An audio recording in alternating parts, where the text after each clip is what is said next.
জয় যিশু। যিশু নামে সবাইকে আমার এই চ্যানেলে স্বাগত জানাই। আশা করি ঈশ্বরের কৃপায় সবাই ভালো আছেন, সুস্থ আছেন। আজকের এই সুন্দর সময়, সুন্দর মুহূর্ত ঈশ্বর দিয়েছেন, তাই পিতা পুত্রের পবিত্র আত্মায় লাখো লাখো ধন্যবাদ জানাই, গৌরব করি, প্রশংসা করি। আজকের এই সুন্দর সময় ঈশ্বর দিয়েছেন। উপদেশক কি বলেছেন? 5:7, বস্তুত অসারতা বহু সংখ্যক বাক্যের ও বাহুল্য আছে, কিন্তু তুমি ঈশ্বরকে ভয় করো। ঈশ্বর কি বলেছেন? যে তোমার অর্থহীন স্বপ্ন ও অহংকার যেন তোমার বিপদ ডেকে না আনে। তুমি অবশ্যই ঈশ্বরকে ভয় করবে। তো বন্ধুরা, আমরা ঈশ্বরের সাক্ষাতে এমন এমন চেয়ে বসি, সেটা আমাদের পক্ষে স্বপ্ন। ঈশ্বরের পক্ষে, আমাদের পক্ষে সেটা স্বপ্ন হয়।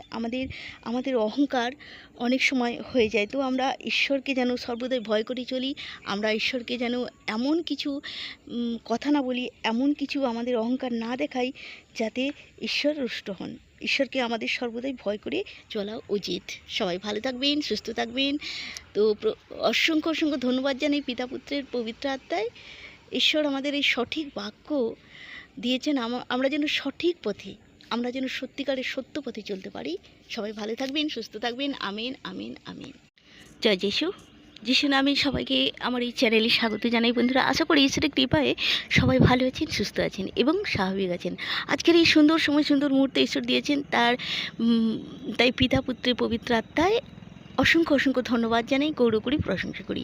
তো বন্ধুরা, আজকে যে সুন্দর বাক্য ঈশ্বর দিয়েছেন, তিনি বলেছেন মথিলিখিত সুসমাচার 18:12 কি বলেছেন? তোমাদের কেমন বোধ হয়, কোনো ব্যক্তি যদি 100 মেষ থাকে আর তাহাদের মধ্যে একটি হারিয়ে যায়, তবে সে কি অন্য 99টা ছাড়িয়া গিয়া পর্বতে গিয়া ওই হারানো মেষটি অন্বেষণ করে না?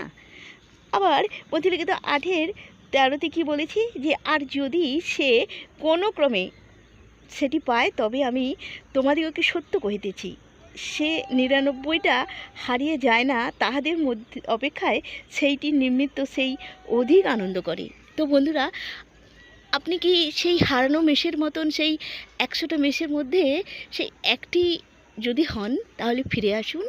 যদি যদি আপনি অন্ধকারে হারিয়ে গেছেন, তাহলে ফিরে আসুন যিশু পথে। প্রভু যিশু আমাদের অনেক ভালোবাসেন। ফিরে এলে ঈশ্বর তিনি আনন্দ করেন। তিনি প্রেমের ঈশ্বর, তিনি আমাদের ভালোবাসেন। জয় যিশু। প্রভু যিশুর গৌরব মহিমা হোক, প্রশংসা হোক পিতা পুত্রের পবিত্র আত্মায়, ও ধন্যবাদ জানাই এই সুন্দর বাক্য সবার মাঝখানে ছড়িয়ে দেওয়ার জন্য, এই বাক্যকে সুন্দরভাবে বুঝিয়ে দেওয়ার জন্য। জয় যিশু। ভালো থাকবেন, সুস্থ থাকবেন। Amen, amen, amen.